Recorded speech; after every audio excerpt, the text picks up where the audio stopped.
I'm Corbett Wall with DVAuction, here with your feeder flash for Thursday, February the 27th, brought to you in part by Fairpiece, that revolutionary product that is scientifically proven.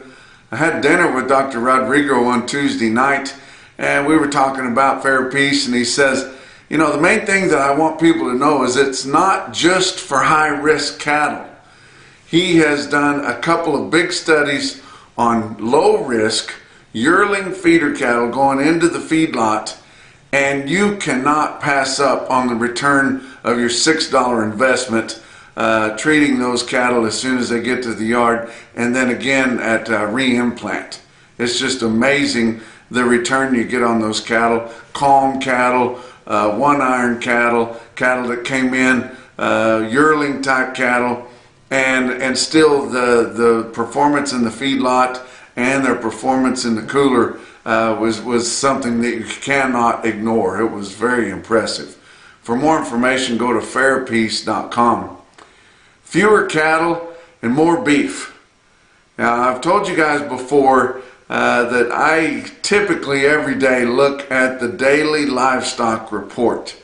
Now, that report is put out by Steiner Consulting. It is sponsored in part by CME Group.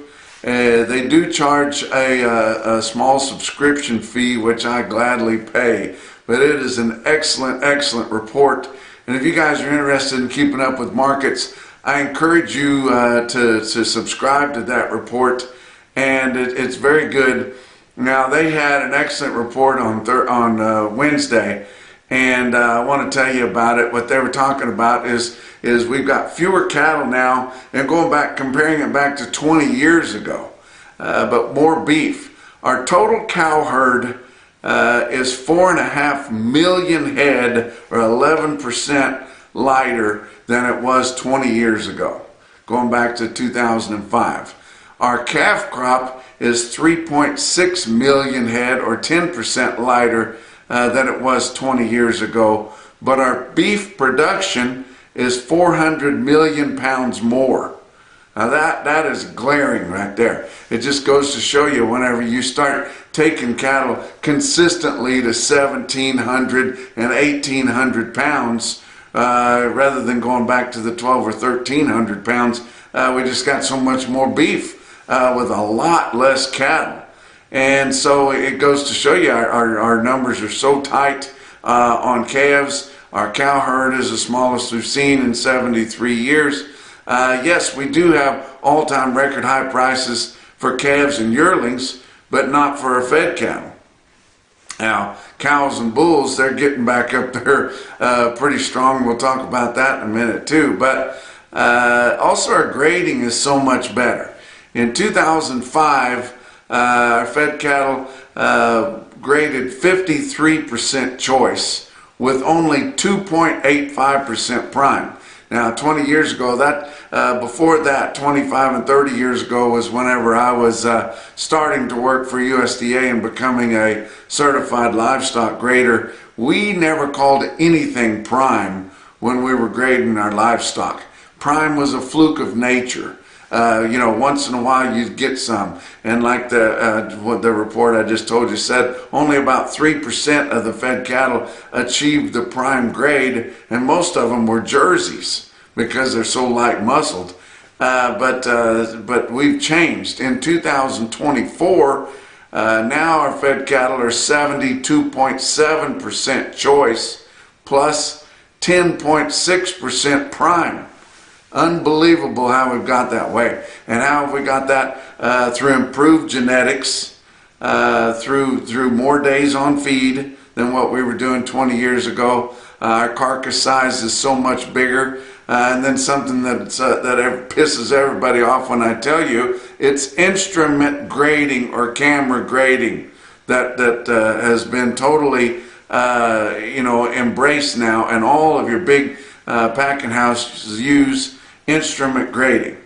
Now, how does that work? Well, over 20 years ago, they went through and they took the best USDA carcass graders, meat graders. They went in, they graded carcasses, jillions of them all around the country. Then they would take a picture of them and plug them into the computer, and pretty soon they would get it all calibrated. And it didn't take long before the instrument or the camera was a lot faster and a lot more efficient than the group of graders that they had come in there. But they have to go in there and adjust them once in a while, because they typically and routinely get out of whack. And guess which side they always go out of whack to grading more carcasses, choice and prime, than what they should.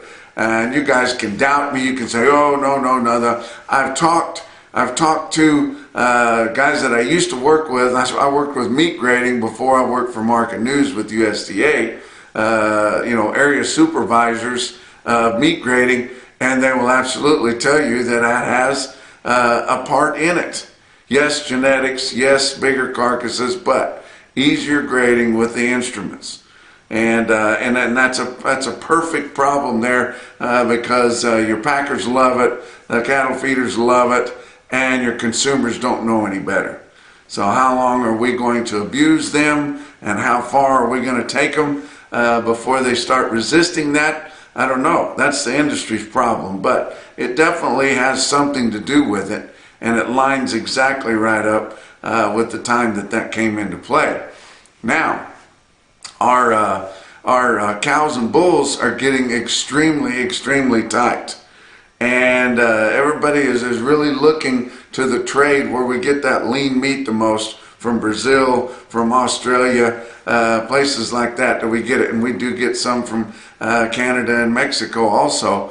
That lean meat that comes in there, and then they throw it in the grinder, and then they put some of our trim in there off of these obese fed cattle that we're making, and we can take it to different levels of lean percent depending on what they're shooting for.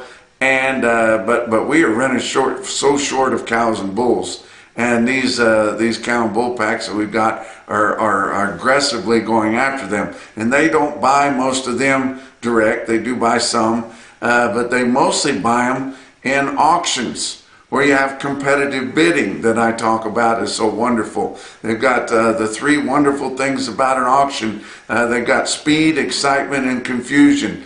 And they're in there bidding on those cows and bulls, and it's run the prices up big. Now, Wednesday at Joplin, they had a good run of cows and bulls, because they're having a special cow sale on Thursday here. And don't forget that's going to be at 4:30. So they got a lot more in and tested some of those. So they had a lot more weigh-up cows and bulls. Had over 700 head. Now, that's not super big for Joplin, but it'd be gigantic for anywhere else. Nobody else gets that many cows and bulls in the weigh-up sale. But the cows were steady to $2 higher. The bulls were $2 to $4 higher. High dressing cows bringing 142.5 to 160. Had one outstanding cow bring 170. Now these cows, the best they'll dress is somewhere in the 50s, maybe up to the middle 50%, where your slaughter steers and heifers will dress, 64, 5%. You figure that back. These cows are bringing over $3 a pound dressed, standing in the ring, and we're struggling with that on our fed cattle. So it goes to show you how valuable they are. And look at your bulls. The top bulls, the high dressing bulls, bring from 180 to 210 live price, standing in the ring at Joplin Regional Stockyards. We can only get in the high 190s for choice and prime fed cattle. So that goes to show you. And the bulls don't have, those high dressing bulls, those really heavy muscle bulls that bring those big prices, they don't have any fat in them. You bone them out and throw them in the grinder, and they can pull back some fat ground beef pretty quick and get to those fresh 90s that the housewife thinks that they want, and that bring the biggest price there. But that's just interesting there. We talked a little bit about your fed cattle. We haven't seen much trade at all, but we did see some trade start out in Kansas at 197. Wow, who is selling fat cattle, and the packers turned them in to USDA mandatory price reporting at 65 to 80% choice, 1,225 pound heifers, 1,350 pound steers, plus pins of mixed steers and heifers. Really nice cattle, supposedly at 197. Now, what feedlot manager is selling those at 197? Meanwhile, his order buyer at the local sale barn's calling him up and saying, "Hey, I don't even have enough money to watch here with the order you give me for feeder cattle." It's just unbelievable, knowing that everybody in the Southern Plains is going to trade at least $2 better than that as soon as he establishes that 197. You think maybe the Packers do something to sweeten the pot a little bit for him to establish that market down there, $2 lower than last week's lower market that was lower than the previous week's market that was lower than the previous week's market? Yeah. Is anybody looking into that? No. Now, should there be, and is there supposed to be? Yes. There's supposed to be audit review and compliance with USDA through mandatory price reporting. Should be checking that out. Are they doing it? No. Should Elon be checking into that and seeing if they're just going in there and signing off on those audits every time they go? Yes. And would it hurt my feelings if they all got fired? No. But some of you don't have the stomach for everything that's going on with the Trump administration. Hey, he told us exactly what he was going to do. Everybody voted for him, and now he's doing it. What's the shocker here? You know, till it gets pretty close to home. You know, somebody that got let go or something. Now you're all of a sudden not such a big fan of it. Hey guys, you gotta hang tough. He's doing something. We haven't had anything done for so long. But with 197 fats, why don't you deliver them? Hell, the board closed, February live cattle closed at nearly 199. It doesn't cost $2 to deliver them. Why not deliver those cattle? That doesn't make any sense at all. Some of these fat cattle that are coming to the market and some of them that are going direct are going to be carrying tag now because those frozen lots have now thawed out and gotten sloppy. So the dressing percentage is going to go down big time on these fat cattle that are coming to market here. We've had such a great week here so far, and it looks to continue with this early spring. Folks are going to be getting in the backyard, dusting those grills off and going back to work there. That should give a boost to our dressed beef market. So we're looking forward to that. I want to tell you about a sale that's coming up on Monday. The Lions Ranch production sale, Monday, March the 3rd at 12:30 in the afternoon. It is the Lions and the Langbart family ranch. I think it's their 37th anniversary. And they are having Lynn Langbart, the king of the ring, defending champion, but he's still champion right now, selling that sale. It's going to be just south of Manhattan, Kansas. They got 110 head of 18-month-old top quality Angus bulls there, 45 of their fall bred commercial heifers. If you're interested in that sale, go to lionsranch.com or just go and get on DVAuction.com. Look at your cattle production sales, scroll down to March the 3rd and pick out lines. You can see those videos and see the catalog for that sale. Let's talk about your board for Wednesday. February live cattle futures down 67 cents at 198.82. April was down $1.10 at 194.62. Your back month's down 75 cents to down 97 cents. March feeder cattle up 15 cents is all, 274.37. Still about $4.50 from your latest CME cash feeder cattle index, and March is coming, boys. April down 27 cents at 273.52. Your back months on live cattle futures down 50 cents to down 95. March corn down 1.5 cents a bushel at 478.25. Beans down 6 3/4 cents at 1024.5, and your hard red winter wheat for March down 6 3/4 cents a bushel at 585. No fat cattle trade other than the 450 head that I talked about so long there in Kansas at 197. which of course is $2 lower than last week, but not a hoof in Texas, not a hoof in Nebraska, not a hoof in Iowa. I'm thinking Iowa and Nebraska, they've got some leverage. They'll hang tough this week. They'll get at least steady money, I'm guessing. We did have some fat cattle auctions. Sioux Falls Regional Livestock in Worthing, South Dakota had a big run. Of course, they were closed due to the bitter cold temperatures too. 1,950 head for the slaughter cattle sale. It includes all classes of the slaughter cattle. Conventional fed cattle bring $198 to $200.75. Didn't have a real close test to get a true trend there, but it would still be quite a bit lower. Of course, like the fed cattle arena is, it's lower. Program cattle, the non-implanted cattle in Worthing, South Dakota, bring $2 to $2.05. We're not going to see anything like that direct basis even up there in the Northern Plains, guys. They did have dairy cross, Holstein beef cross fed cattle bring $195 to $199 in Worthing, South Dakota at Sioux Falls Regional Livestock, who's a DVAuction broadcaster. Another DVAuction broadcasting sale is Glacial Lakes Livestock. That's in Watertown, South Dakota. They had 1,250 head of slaughter cattle at their sale. Fed cattle were $5 lower, straight up. Conventional fed cattle from $195 to $202, and the program cattle there from $202 to $205. They had Holstein, straight Holstein fed steers from $170 to $178, and the big fat fed cows up there, they feed a lot of them up there from $150 to $160. Box beef cutout values were lower on Wednesday. Choice cuts down $142 at $312.90. Selects down 89 cents at $303.24. Your slaughter is disappointing. Not as disappointing up to this point as last week, but still pretty light. But on Wednesday we had a decent one day there, 122,000.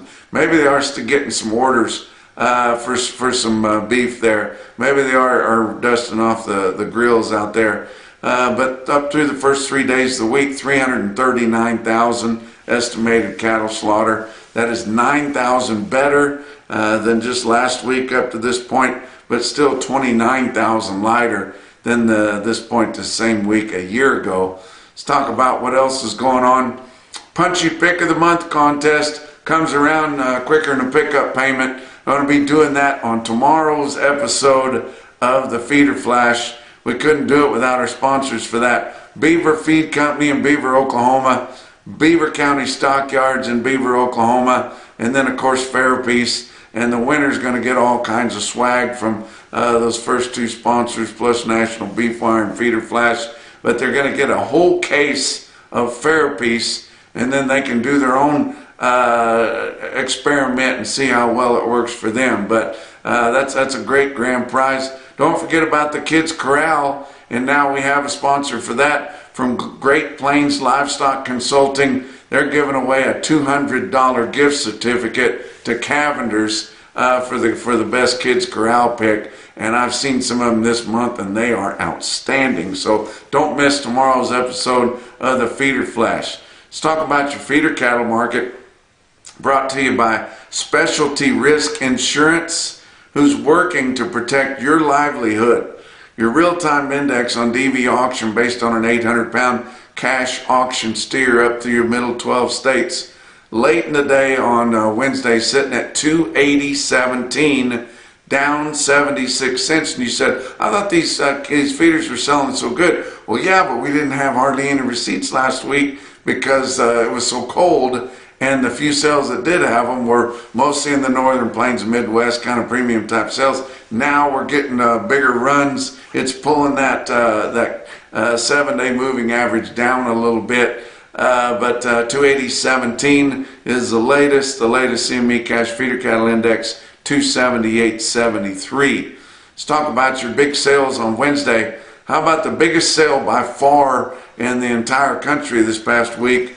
It was OKC West, El Reno, Oklahoma. Proud to have them as a DVAuction broadcaster. They sell 10,800 head feeder cattle and calves on Tuesday and Wednesday, and they were sharply higher. Sharply higher. This is from Market News. Feeder steers 6 to 12 bucks higher. Feeder heifers $15 to $20 higher. Calves on Tuesday sold 15 to 20 higher, with spots 25 bucks higher. Now they were your National Beef Wire stick out sale of the day, and this is just the Wednesday sale where they sell the feeders, but it was way bigger than the Tuesday calf sale. But you look at how many they had. They had a nice run on Wednesday there, and I mean everybody was there and the market was good. Look at this automated market report through Cattle Market Central, and follow me along here with the best tested weights. 303 head of 6-weight steers in El Reno averaged 673 pounds at 290.17. There were 812 head of the 7-weight steers. They averaged 747 at 276.71. 2,082 head of 8-weight steers in El Reno averaged 848 pounds, weighted average price 261.30. And they had 1,280 head of 9-weight steers this time of year, guys. They averaged 949, weighted average price 248.56.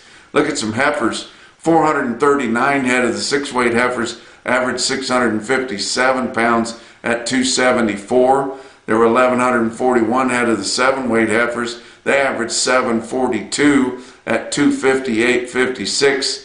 And 724 head of 8-weight heifers. OKC West, El Reno Livestock Market, average weight 849 pounds, weighted average price 242.92. Now look at some other markets around. How about Cherokee Sales Company in Cherokee, Oklahoma?